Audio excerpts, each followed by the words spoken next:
one of the concepts in holonomics that kind of puts everything together is called UNISA theory, U-N-I-S-A. And U stands for unity. Now, unity is a phrase in osteopathic medicine. The first osteopathic principle is that the body is a unit. But we forget what that word means, and unity means oneness with the totality, unity. And oneness as a concept is overlooked often in medicine, but in integrative medicine, if the goal of treatment is oneness, it might behoove us to take a look at what oneness means, because there's the oneness of one person. There's the oneness that means that something is unique. There's the oneness that means that we're all the same. There's the oneness that's the only one.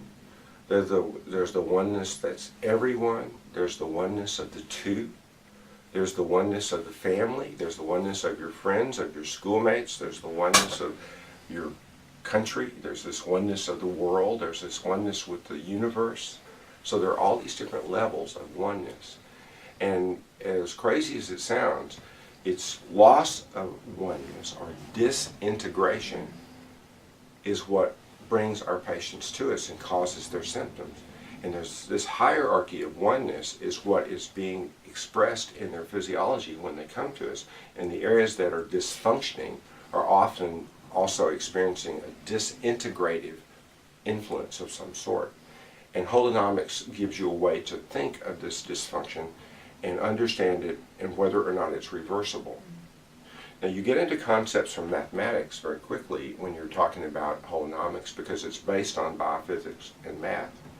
And the most important one in reversibility is called triviality, because when a stressor or a point attractor, as they're called, enters the system, what is disturbed is the connection with the totality, which is strange attraction. Our natural state, when we're perfectly healthy, is to be in oneness with everything. All of the systems in our bodies are changing and constantly adjusting to all the other things that are going on everywhere. So in a perfect state of health, our dimensionality is one because the dimensionality of the universe is one. And when we begin to disintegrate or accumulate patterns of kinetic energy that disconnect us from the potential energy, which is where the strange attraction is found, we experience what we call disease or disturbances in our physiology. So the second principle of UNISA, the second concept, is called numerical integration.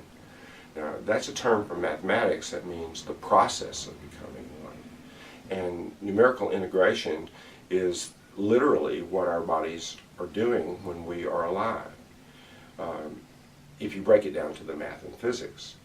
But what we call numerical integration in medical school is physiology, because it's in the organs of the body and the flows of these molecules that the oneness is expressed or not. People talk a lot about fractals, but our bodies are fractal, and we all kind of know that. But our fractals both exfold and define our borders and our barriers, like our limits, but they also infold. And when fractals infold, they create resonances in the organs that determine the size and shape and flows of the parts that move through that, of energy that move through those systems. So when numerical integration is lost, an independent variable of some sort, some other information has entered the system and competes with the primary algorithm of the organism and literally disintegrates it mathematically. And whether an independent variable that comes into the system can be eliminated, like excreted or excised, or whether an independent variable is something that you can reverse and undo what it does to the physiology, stresses the physiology, determines whether or not it has a lasting effect on the body's pattern. And if it has a lasting effect, it's called non-trivial. But hopefully in osteopathic holonomic practice, we keep point attractors trivial, because that means that when they pass through the body, they have no lasting effects on the geometries or the physics of the system.